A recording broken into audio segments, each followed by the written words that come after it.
Welcome to the Jaipur dialogues clips. आपने जिस तरह से हमारी मेन चैनल को सपोर्ट किया है, मैं यही आशा करता हूं कि उसी तरह से आप इस जयपुर डायलॉग्स क्लिप्स चैनल को भी सपोर्ट करेंगे तो सबसे पहले आपसे अनुरोध है कि इसको सब्सक्राइब कर लें। सब्सक्राइब करने के साथ साथ बेल आइकॉन ज़रूर दबा लें। लाइक करें चैनल को। लाइक करने से ही चैनल आगे बढ़ती है, वीडियो आगे जाता है।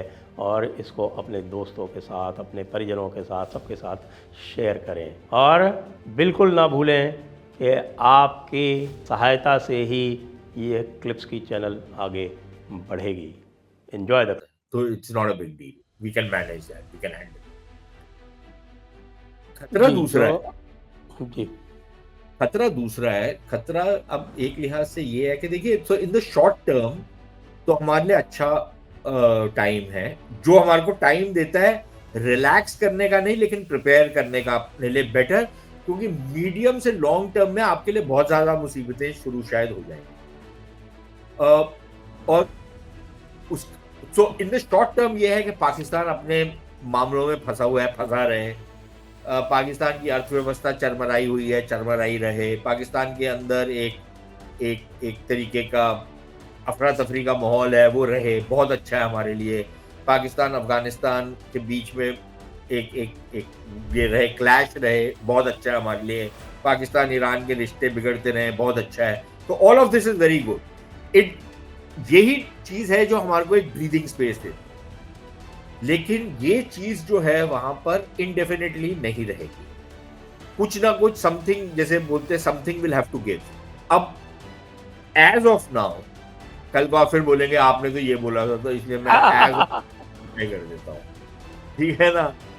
जो अभी नजर आता है वो ये है कि हालात जिस तरफ बढ़ रहे हैं उसमें पाकिस्तान की रियासत जो है वो कमजोर से कमजोरतर हो, which means that forces like ये तालिबान या इस टाइप के जो इस्लामी गुट हैं, ये बहुत ज्यादा ताकत पकड़ेंगे।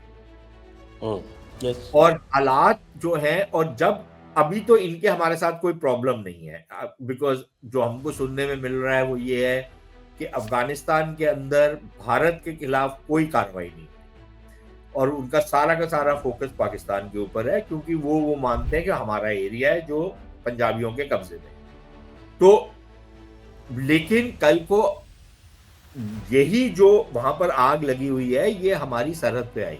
दूसरी बात तो, एक तो उससे आपको अपने आप को डिफेंड करना है, आपको सिस्टम्स अपने ऐसे बनाने हैं, आपको अपने सिक्योरिटी फ्रेमवर्क ऐसा बनाना पड़ेगा कि अगर आज से 10 साल, 15 साल, 20 साल के बाद अगर इस तरीके का कुछ हो तो आप उसको कैसे खदेड़ेंगे। ठीक है, तो you have to prepare for that today.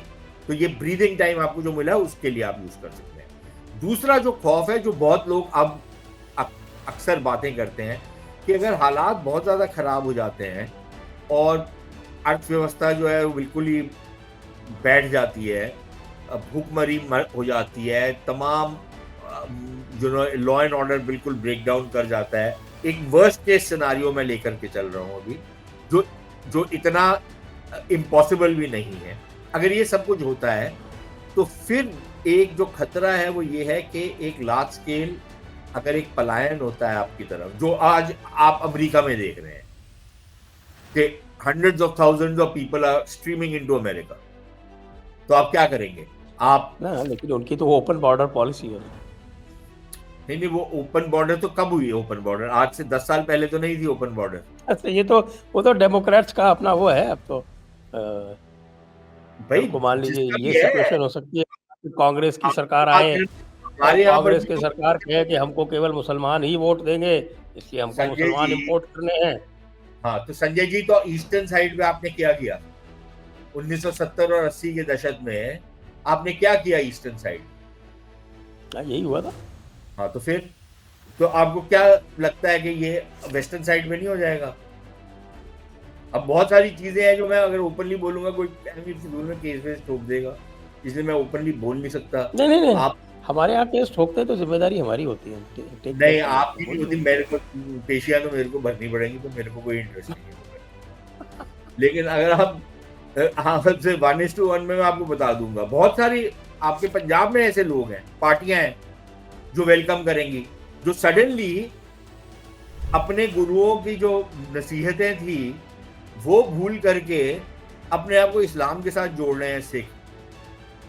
एक तबका है ना, कल को वो बोलेगा हम तो भाई भाई हैं। अबे कहाँ के भाई हो? तुम्हारे को उन्होंने जूते मार के बाहर निकाला था वेस्टर्न पंजाब से, तुम बोल रहे हो हम भाई भाई हैं। कहाँ के भाई हो भाई तुम?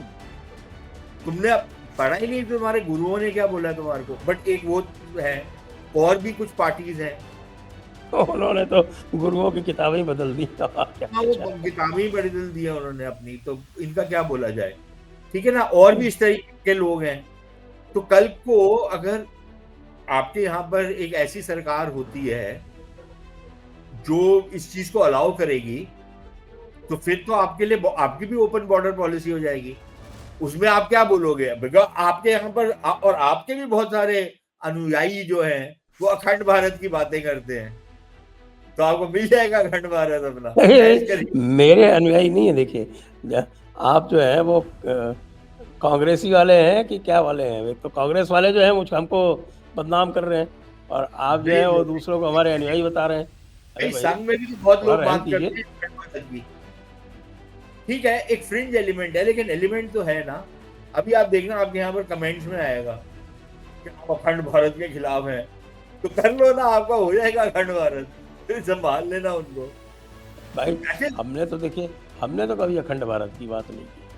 नहीं, मैं तो देखिए हम पटेल ने बड़ा एक प्रैक्टिकल डिसीजन लिया था, और उसको अगर पूरी तरह से फॉलो किया जाता तो that would have been a very good decision. Ambedkar ने बोला था, पटेल ने बोला था कि जो जो पाकिस्तान चाहते हो तो सबको पाकिस्तान भेजो, लेकिन आप नेहरू जी के आइडियाज अलग थे।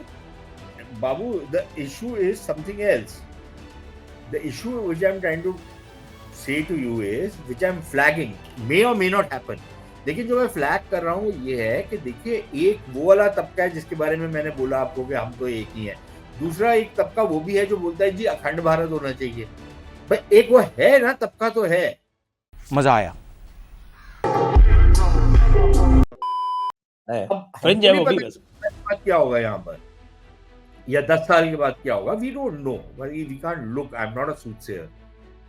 लेकिन अगर आपके यहाँ पर हालात कुछ इस तरीके के हो गए जहां पर आप बोलोगे कि जी ठीक है, फिर जो भारत का विभाजन हुआ था 1947 में वो खत्म हो रहा है, तो किसी को क्या आपत्ति हो सकती है?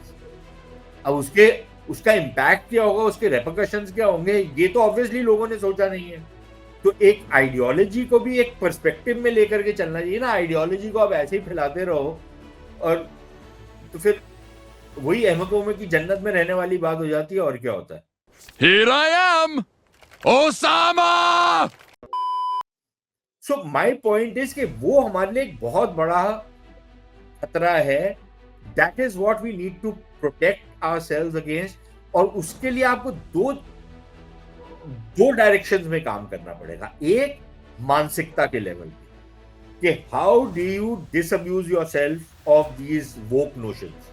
ये जो है ना वोकरी, जो आपको अमेरिका में नजर आती है या आपको और जगहों में नजर आती है, आप इसके खिलाफ कैसे एक अपनी मानसिकता को तैयार करते हैं कि इस चीज को हमने यहां पर घर नहीं बनाने देना, नो मैटर व्हाट।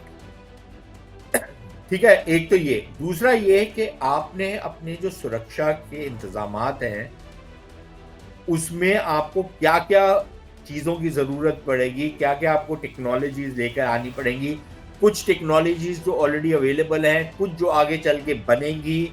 आपको किस तरीके के हथियारों की जरूरत पड़ेगी, आपको और क्या क्या करने की जरूरत पड़ेगी। आपको एक सारा का सारा वो जो सिस्टम है उसको तैयार करना पड़ेगा, तब आप बच पाएंगे।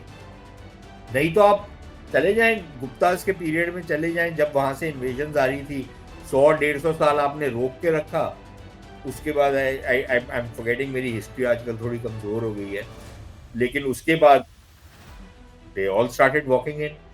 और ये वही जमाना है कि वहां से सेंट्रल एशिया वगैरह से वो आते थे, वो हुन साक और पता नहीं कौन कौन आते थे। गुप्ता से पहले से आ रहे हैं वो।